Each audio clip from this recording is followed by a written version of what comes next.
Guys, check this out. If you are in the smoothie business, the slushy juice business, and you make slushies, smoothies, healthy, smooth, vegan, you make smoothies and stuff for a living, you might want to listen to this. Soursop is one of the only fruit, myself, being in business for a very long time, that I've found that can have a very unique taste and have customers going crazy. I've tried this recipe and my customers, I mean, I've made thousands of dollars on top of usually what I usually make. Soursop, you can get it frozen. You can get it as a fruit. If you're lucky enough, you can buy it by the box, but I can't find it as far as the real fruit itself. But what I do is I use the frozen fruit. It tastes the same. It's the same thing. There's no additives or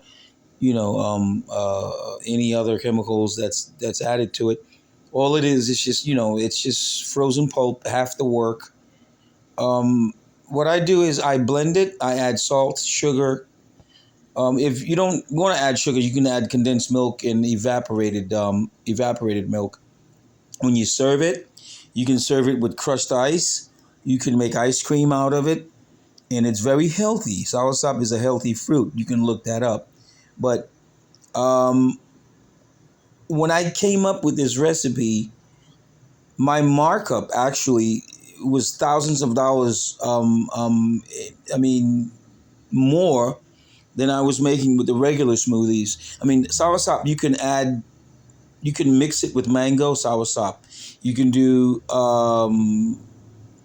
soursop, papaya, kiwi, whichever fruit, strawberry, and you would find it that your customers are like, wow, you'd get that face, wow, what is this? I mean, once you start to explain to them, I can guarantee you can probably, I'd say, time and a half to double your profit when you start using this. And it's very simple.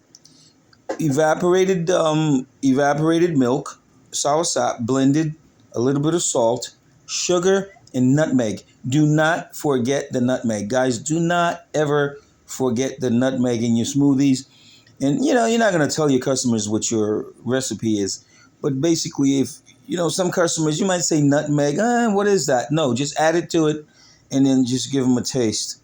And I guarantee you success. Just try it, guys. If you do try it and there's success, give me a thumbs up, leave me a comment, subscribe, and then you'll encourage me, to start, adding more recipes to help you guys, especially you guys with a food truck or a business that's struggling. And I guarantee you, if you try this recipe, you will not regret it. All right.